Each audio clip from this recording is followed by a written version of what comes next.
You're live. All right, what's up everybody? It's Dr. Garrett Wegerif here at Pure Plastic Surgery. We're coming to you live from Miami, Florida. My name is Dr. Garrett Wegerif. I am a double board certified plastic and reconstructive surgeon. I focus on aesthetic procedures of the breast and body primarily. Come check us out at our website at pureplasticsurgery.com. And you can also find me on Instagram. There's a lot of before and afters for my TikTok people out there. Dr. Garrett Wegerif is my handle there. It's kind of hard to spell. Wegerif is W-E-G-E-R-I-F. But today we're going to be talking about skinny BBLs, or sometimes referred to as the South Beach BBL down here in Miami, and kind of what differences we're talking about with that compared to a traditional BBL, and what challenges we face with that as surgeons and patients, and what we're actually able to achieve with this procedure and how powerful it can be for someone who you may not think you're a good candidate for it, but are actually a very good candidate for it. So we're going to try and highlight that with a recent case that I had. So a skinny BBL is really just a patient with a lower BMI. I would say anyone with a BMI of 24 and below. BMI is not the best predictor of weight, or if you're a good candidate for surgery or not, but it's a good tool that we can use to start with the baseline. So if you're on the lower side of a BMI, that's what we're talking about when we're talking about a skinny BBL. So what is a BBL, or a Brazilian butt lift? It is a combination of liposuction, typically liposuction 360, meaning to the abdomen, the flanks, and the back. We can add other areas like arms and thighs, and then transferring some of that fat to your butt, doing a fat transfer, and that's where the butt lift comes from. But a lot of people don't appreciate how much of that procedure really comes from the liposculpture itself, and how important that is to be able to get an amazing result for patients. So these lower BMI patients come to us typically with a concern of if they're going to have enough fat to transfer, and if they should be gaining weight to have a fat transfer. So to address that first, I don't think a patient should ever be trying to just pack on pounds to be able to get a BBL or a Brazilian butt lift. You can do that to an extent by, if you've been exercising very hard and you're on a very strict diet, you can lighten up with that and kind of get to a baseline weight. But you want to be at a healthy weight that you're going to be able to maintain for a long term. Because if you gain a bunch of weight and we do a fat transfer and then you go back to lose a lot of weight, you're going to lose a lot of that volume that we transferred. So my goal for you would be to get to a healthy, stable weight. And if you need to gain a few pounds, that's okay, but you shouldn't be looking to gain 20 or 30 pounds, just to get a procedure like this, because it's not going to ultimately help your end result.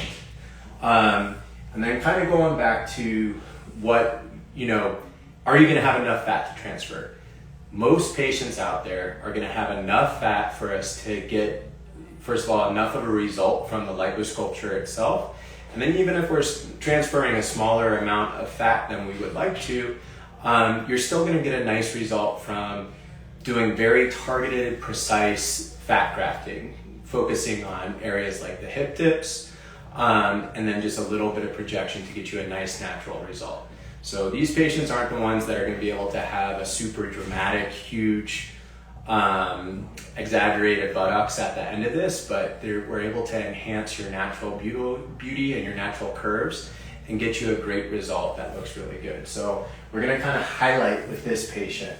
She came in, she was petite, she was fit, she's young, she exercises a lot, but she just has those areas of stubborn fat that everybody has in her midsection. And so I hope you guys can appreciate this, but looking at the front view, you can see, first of all, we're able to pull in the waist quite a bit just from that little bit of liposuction, that little bit of adiposity she had right at the flanks. And then just smoothing over the whole abdomen, you can actually see definition of her abs now. And if you go onto my Instagram, you can see these results and be able to zoom in and get an even better idea of what we were able to accomplish with this.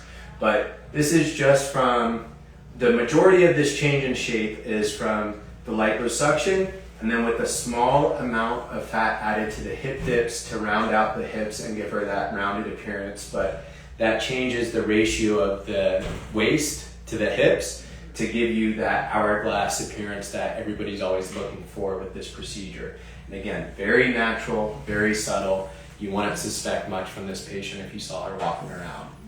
Next, we go to a side profile view. And again, it's the same thing.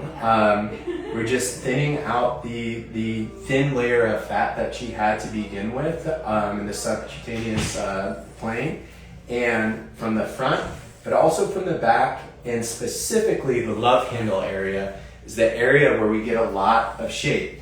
We ultimately didn't end up transferring a whole lot of fat for this patient. It was probably about 400, 500 cc's per side, maybe even a little less than that. You need to remember not all of that is going to survive long term, but you can see how enhanced her butt looks, just majority from the liposuction and then a small amount from the fat grafting. But again, a nice subtle smooth curve that is very natural appearing, and then a much more toned waistline and profile. And then working our way down to the final picture with the posterior view. Again, this is just showing, highlighting the liposculpture from the back, how much we carve out from those love handles. It's always an area where we're able to get some definition, always a great area for us to get some fat that we can transfer.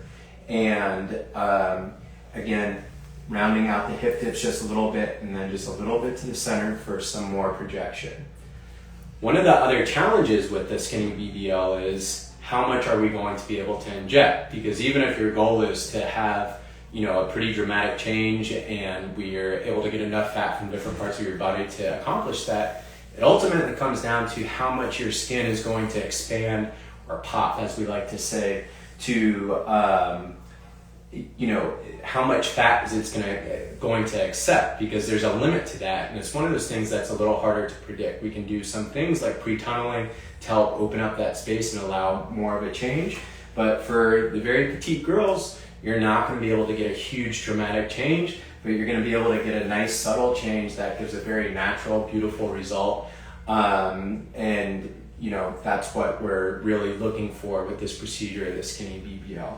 And again, BBLs have gotten some flack for being an unsafe procedure because of the risk of fat embolism. This is why you really needed to go to a well-trained surgeon that does a lot of these procedures, understands the anatomy, and then uses every safety tool available to them, which I use ultrasound guidance for all of my BBLs to make this procedure actually exceedingly safe, as long as you understand your anatomy and you're using those tools like ultrasound guidance to inject the fat in the right layer above the muscle, so that the risk of fat embolism is very low. The other thing I want to highlight with any liposuction or BBL procedure is a big part of the final outcome comes down to the patient's adherence to our post-op protocols in terms of wearing their garments, getting lymphatic massages. Whenever we transfer fat, you need to stay off of that area. So for 2 weeks, absolutely no sitting or laying down on your butt. You need to either be standing or laying on your stomach. And then after that, up to 6 weeks, you can use a BBL pillow, which just goes underneath your legs to keep all the pressure off of that fat so that as much of it survives as possible. So that's kind of a brief overview of what we're talking about with the Skinny BBL. Do we have any questions out there from the audience? I'm wondering if you'll be able to fix my umbilical cord hernia. Yeah, we often have to fix umbilical hernias at the time of abdominoplasties or tummy tucks, and that's something we do very frequently. Somebody goes, not trying to be disrespectful, but do you ever suggest exercise to get these results as well? Because surgery doesn't need to be done, especially for her since she's naturally working out. So yeah, absolutely. That's part of getting the best result possible, but this is a patient that actually works out quite a bit, and she just had some areas of stubborn fat. And if she's already a petite girl, if she was to lose significantly more weight, she would be much more petite, and you can see how much definition she has from targeting these small areas. The amount of liposuction, the amount of fat we actually took off from here was pretty minimal, but it made a very dramatic change by removing those fat from the problem areas and placing it very strategically in areas that are going to enhance her shape. And a big part of maintaining her results long term will be exercise, but Exercise, has its point, but there's always something else we can tweak and add to with surgery. The one of the umbilical cord says, I'm kind of worried in regards to the traveling post-op. Would you recommend stainless instead if I'm traveling? So recommend what? Stainless. Drainless. Drainless? She said drainless now. Yes, she corrected So, herself. no, drains don't make a big difference with traveling. So I do traditional tummy tucks with drains. I also do a drainless technique. Either one is going to be fine with traveling. People travel with drains all the time if they're not ready to come out before you leave. But drainless is a great option, especially if you have a good massage therapist where you're going back home to, because I want you to get a minimum of 20 massages with the drainless technique.